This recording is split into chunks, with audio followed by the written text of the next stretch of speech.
name's Quincy Taylor. I'm a 2001 Mr. USA winner. It's my fourth year competing. It's my fourth year I finally qualified for the Mr. Olympia from Las Vegas, Nevada. I grew up right in Las Vegas. Went to Rancho High School. This is a homecoming for me. A lot of my friends and family are going to see this. I've been competing for over 15 years. Very excited about doing this show. Big deal for me. It's my first time qualifying. Coming in somewhere around 305, 303, hopefully. My birthday's 7/12/69. I'm 36 years old. I started competing when I was 15 years old. The first bodybuilding show. I've been training with weights since I was 12, but I started competing in bodybuilding when I was 18 at Lonnie Teeper's show at college at Cal State Los Angeles. First bodybuilding show I ever did that I won. I've been competing ever since I caught that bug, but I've been training with weights even long before that. I was bench 425 when I was 16. I was leg pressing 1,000 pounds when I was 16. You know, when you're that young, you can do all kinds of things. But I got into the sport when I first saw on stage at my first bodybuilding show the year before. When I was in college, I saw my first pro bodybuilder, which was Sean Ray, on stage posing at Cal State Los Angeles, which one of my friends was competing in. And Lonnie Teeper was the MC. He was also the weight training coach there. And I saw Sean Ray on stage, and then I realized that's what I wanted to do. But even before that, when I first started training with weights when I was 12, I had all the pictures on the walls in my room. Muhammad Akawa, Samir, Lee Haney. Lee Haney wasn't around at that time, but even back then I had the pictures of Bev Francis. I had those pictures on my walls in my room when I would train with weights, and that's what really got me into it. I've always been stuck into it even since I was a kid. Steve Reeves movies. I watched all that stuff, The Incredible Hulk. I watched all those things when I was a child, and I grew up idolizing the muscle of some of those people, and that's what I wanted to be. Lonnie Teeper used to put on this small bodybuilding show called the Cal State LA Bodybuilding Championships. He put that on every year. It was a very small show, like no more than 6 or 7 contestants in the men. And he still does. He's got a collegiate show now, but back then it was a very small show. And that was the first show that I did, and I won that show. And that's when I caught the bug. Once I won one, I just wanted to keep that same feeling. For any of you who've never done a show before, and you probably look at some of us bodybuilders like we're, not that intelligent or something's wrong with some of us. But the thing is once you win a show, that feeling that you get on the stage from winning is one of the greatest highs that you could ever have in your life. It's better than any drug you could probably ever find on this earth. The only thing better than that is watching my kids being born. Other than that, there's nothing else that really compares to the high that you get when you win one of those shows. It's like a total achievement of pushing your body to a limit and reaching the goal that you tried to obtain. And to win the Olympia is probably it's probably even 100 times better than what I've ever felt. So you're constantly looking for that high, and that's why you push yourself in this sport the way that we do. I left Venice area as soon as I turned pro in 2001. We moved out to the Valley out in California, up to Granada Hills. Then we moved to West Hills. I was buying property. I bought several homes. When I turned professional, I started making decent money from some of the film work I did, and then from the guest posing, things like that. So I started buying properties. I bought several properties in Los Angeles out in the Valley. And up until last year, right after the Night of Champions, last year I had a horrible, horrible year last year. I worked on that film Be Cool all for 6 months, and I had a lot of things going on with my children, family. The houses were strangling me. I was working 10, 12 hours a day. You cannot compete in competitive bodybuilding, working hours like that and being stressed out like that, dealing with things with my children. I just did not want to raise my children in that environment. I wanted to put my family in a better environment, and LA is a great place to live, but to me, if you have 5 children like I do, you're going to have a lot of problems with finances and just putting them into good schools, good education. And then Texas, to me, the laws were really well, the schools were excellent, the price of homes were excellent, the crime rate was down, and I wanted space. I'd lived in Los Angeles for 14, 15 years, and I just wanted a lot more space. And I found that here, and because of that, that's why I've been able to put on the weight that I've put on this past year. I put on almost I'm coming in at least 20 pounds. I was 340. It took me 2 months when I got here and I gained 40 pounds. I got to 340 instantly. I mean, you sit around here long enough, there's no noise. There is no noise. There's no helicopters. There's no cholos walking around with tattoos on their necks. They got to deal with none of that stuff. It's pretty quiet around here because I live out in a rural area. It's not really cluttered yet, and it's a good environment for my children. That's why I decided to move to this area. Plus, for me, mentally, I'm a lot happier than what I've ever been, and my body shows that. First off, my diet was okay. It was good, but I changed a lot, and I just had less stress on me. Because of the less stress, and all I was doing was mainly training, my training got better, and I got stronger, and I got better. But it was up until about after the Arnold when I got with the company that I'm with Primal Force and Salvation, when I started working with Chuck. Chuck really changed my diet around because I didn't realize that I was not even remotely close to eating enough food for someone my size. And when people say, how do you do it? It's not what you think. There's a lot of food that goes into making a body like this. There's a lot of food and there's a lot of hard training. And I wasn't even close. All these years I thought I was eating enough food. I was not even remotely close to eating enough food. And as soon as I started eating more, I started gaining even more weight. And then I got thicker and a little bit denser. And I also, the past year before, I trained with Albert Beckles for a year. And Albert really taught me movements to help me develop some of the weaker body parts that I had. My back, my upper chest were pretty weak body parts for me. And I could not get them to grow. I was doing 200-pound dumbbell rows, 200-pound incline bench presses, dumbbells. And my upper chest and my lats, my back would not grow at all. But because of the fact that not everyone can train heavy. Training heavy is not always the answer. For some of the guys, that's the way it works, but you got to go with what works for your body and works for you. And sometimes training heavy, it doesn't mean that you're going to get the muscle size that you want in the spots that you want. You may get some joint pain, you may get some other things, but training heavy is not always the answer. And for a guy my size and my height, you got to really know what you're doing. The beat all of it is technique, and different types of techniques and different types of movements hit different types of muscles. And after me training for 10 years, I still hadn't learned that.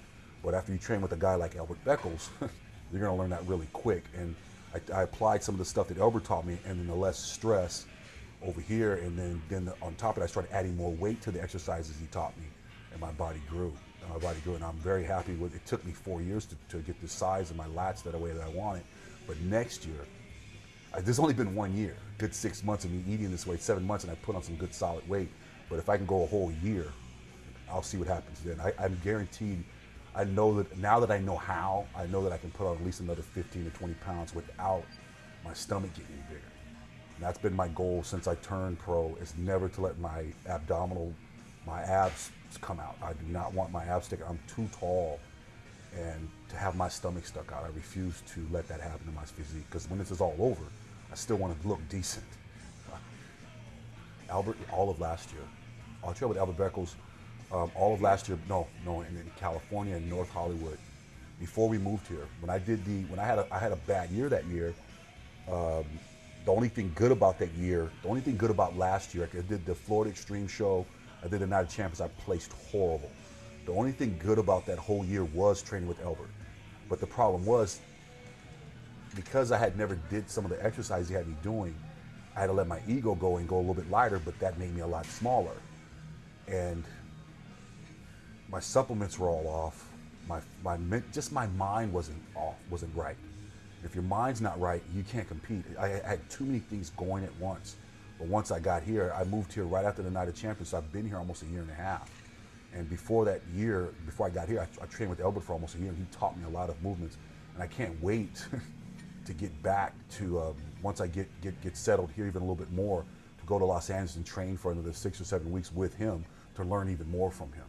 I learned more from Albert Beckles in the year that I trained with him than I did during the whole 10 years of me lifting weights, period. Go heavyweight today. One we got from the show, go heavyweight. Trying to get some blood in the muscle.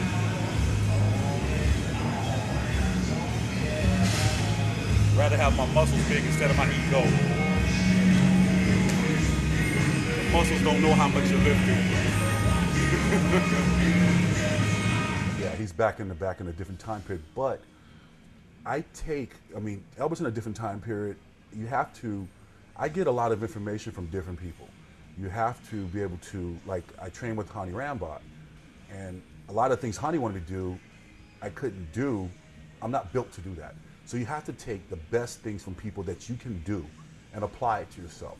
There are certain things that Albert had me do that I don't think will work now, but there's a lot of things that Albert taught me that do work now. There's a lot of things that I learned from Charles Glass that I think will work now, and there's certain things that I saw him do that I would never do because I can't do. They're just, you have to figure out and tailor make everything for yourself, for what's going to work on you, what's going to work on your body. And some of the, as far as training with weights, as far as the weight training part of it and the biomechanics of it, nobody knows more than Albert does to me. I mean, that some of the old school movements, these guys didn't have the machines that we had. They didn't have the techniques. All they had was technique and movements.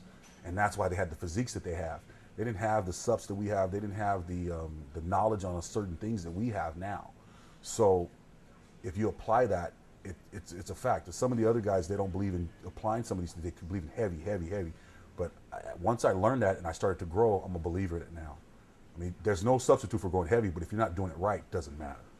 No, it's just that I trained with the powerlifters, and I was training with Ronnie, and I was training with everyone else, and that was at the time when Ronnie was just on top of the world, and everyone is doing what Ronnie does. Everyone does these heavy, heavy, crazy, heavy workouts. I did that, and I got a herniated disc in my back. I'm in there doing 200-pound dumbbell, 210, 220-pound dumbbell presses on incline. My upper chest did not grow an inch. My shoulders grew. I was doing dumbbell rows, bent over row, dumbbell rows with 220. I had to go buy special dumbbells to do the dumbbell rows. My back didn't grow at all. My joints were hurting, my rear delts grew, but my back didn't grow at all. The whole problem was you cannot do, if you're not doing the movement right, doesn't matter how heavy you get. And you have to let your ego go. But it took me, I had to let my ego go for a whole year, and I suffered for it, but then the gains came from it later. Because once I got the movement down, then I started to be able to go heavier, and then I started growing. And then it wasn't just the movements also, it was the food. I had no clue of that I was eating enough food. And no one in this sport, and especially none of the other competitors, are gonna tell you. They're not gonna tell you nothing. No one's gonna tell you anything. The only people that ever taught me anything or showed me things were some of the older guys or some of the women in the sport. The female bodybuilders have been the main people to teach me more than any of the male bodybuilders ever did. There's only one male bodybuilder that's ever had anything good to say to me or tried to teach me something, that's Chris Cormier. Chris Cormier is the only one that'll actually tell me, Quincy, you need to do this, you need to do that. No one else told me. I trained at the Gill's Gym, Venice for 7 years with Paul Dillette, Flex Wheeler, many countless great bodybuilders, and no one told me a word, not one time. The only one that did was Chris. And that's why I look at him in a different light, because of the fact he's the only one that would actually say something to you that can actually help you. You know, other than that, I don't listen too much.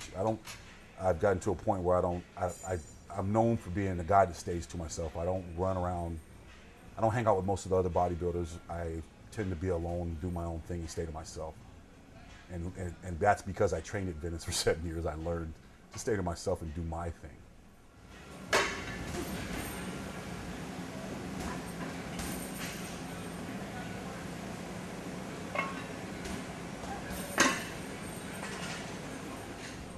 Chuck Rudolph.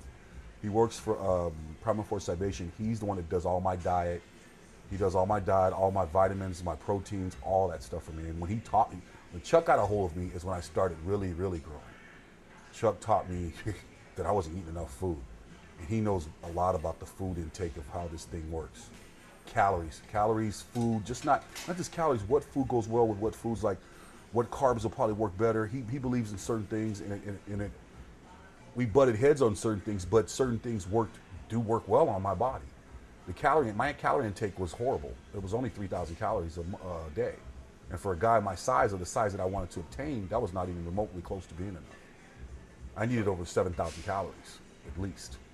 I was eating 6-7 times a day, at least 8,000, 7,000, 8,000 calories a day. Lots of rice, lots of brown rice. I like the brown rice during the off season. Before contest, probably 4 or 5. Probably 5,000 calories. And before, a couple of years ago, there was no way in the world I was doing that. I was lucky if I was eating 3. But you have to, see, a lot of the rules that these people make up don't apply to a guy my size. And that's been some of the problems that I've had in training, that some of these movements don't apply to a guy with arms as long as mine, with legs as long as mine, with a body as long as mine. I'm 6'4". There are very few bodybuilders that are over 6'1". And so some of these rules and some of these foods that they come up with and some of these rules that they have, they don't apply to me. A lot of things don't apply to me. Like for years I had guys, I eat too much red meat, but then if I didn't eat the red meat, I'd be stringy. And on top of that, I wouldn't gain any weight at all. And, you know, there's certain things that you have to feel through yourself, that you know your body through time.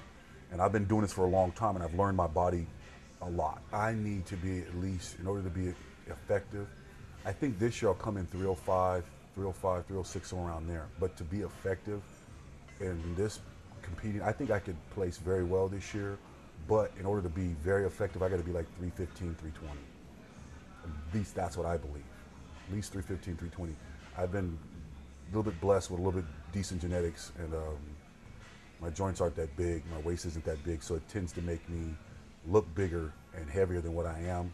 And in the way, with the new judging criteria, with the new judging changes, it'll help my physique a lot. And with my back development has grown, it makes my physique even look that much better. And that's why I really believe that's why I placed better this last show, because of the development that I've grown. But I needed to come in a little drier, so I'll drop down to like, I came in 312, 313, so I'll drop 10 more pounds at least from the Europa Super Show, and drop another 10 pounds at the bulk, come in the bulk nutrition show by about 303, 302. And if I have to drop a little bit more, I will, but I'm hoping to come in Olympia by about 303, 303, 302, somewhere around there. You know.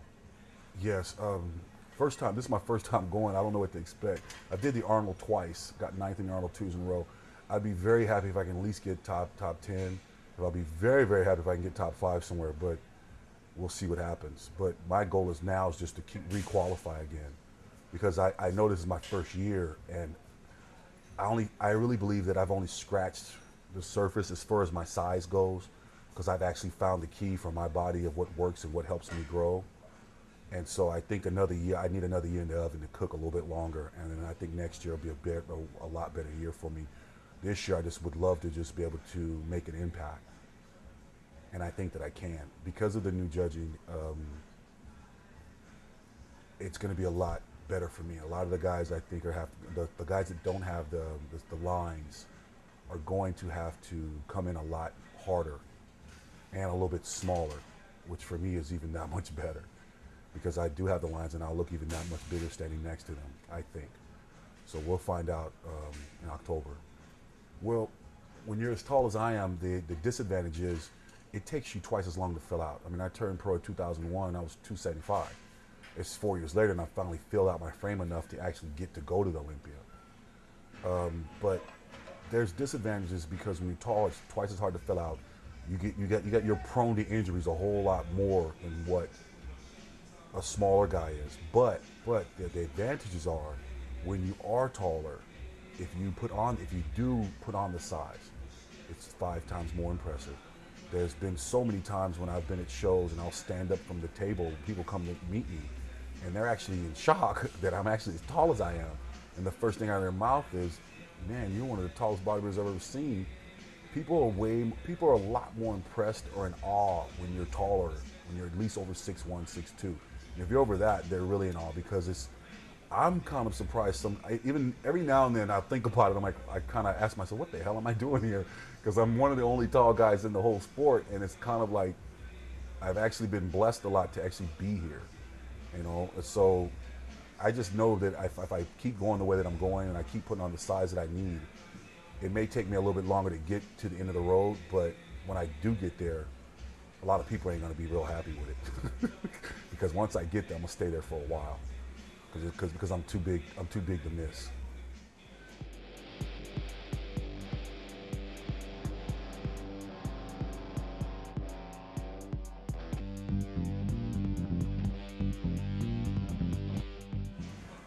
Yeah, it took me, I mean, I didn't have these legs to begin with. It took me a lot of years to develop my legs. And I knew when I was an amateur that as tall as I am, I'm gonna have to have some serious wheels underneath me. And I made it a point to beat my legs past a certain point. See, when I do a squat, it ain't just a squat. I'm doing a squat from way up there all the way down. I got guys in the gym here, especially in Texas. Texas is a powerlifting state. You got guys out here that lift some heavy, crazy weight. That's why Ronnie's so damn big. These guys out here do not play around. I've been in California. I've been here. These guys train very heavy. I wear knee wraps no matter when. If I'm doing squats, hacks, I'm too tall not to wear knee wraps. I have to protect my knees. It's a lot of damage going on my. That's why I've been able to maintain so long, and that's why I've been able to grow for so long. But I think that if you're that tall, you really got to pound the squats. You got to pound the heavy, basic movements, and you can't play around with it. And you got to go for it. And it doesn't come overnight. It'll take you maybe 5 to 6 years. But I've been doing this since I was 17. When I got into college, when I went to college at 17 years old, the first thing the coaches made me do was squats. I used to hate them, but you play that brain game with yourself and you lock it in your mind. And you start to believe something and say, oh, I love it, I love it. And after a couple of months, you'll start believing it. And that's basically what happened with my legs. And after a couple of years of going by, they just developed time through time. This does not come easy. It's not for the weak of heart. I've told people, a lot of people they think that I just woke up one morning looking this way. But people who have known me for over 10 years, they knew me back when I was in high school, they knew that I've been doing this for a long time. This has been over 10 years of work in order to develop these body parts. And the big drastic change I got was my back this year. That was a big drastic change for me, even for me, because of the movements. And it makes me think that maybe if I would have known some of these movements even back 10 years ago, I probably would have achieved my goals even that much quicker. But I didn't know these things that I know now. But with the legs, you're absolutely right. You have to have them. And most of the tall guys don't. They don't have the hamstrings. I've been blessed with great hamstrings. I ran track. I've been an athlete since I was a child. I ran track in college, played ball through high school. I've been a total athlete all these years. I guess it came natural for me to fall into this and to fall into some other type of athletics. And I developed a lot of muscles from being in athletics the way that I was. And my legs, I really pound them. They didn't come easy. They did not come easy. So I really work on them very hard, legs and calves. Teeper teased me for years calling me decaf. Nah, he doesn't say that no more. I got calves now. One of the few black guys with calves.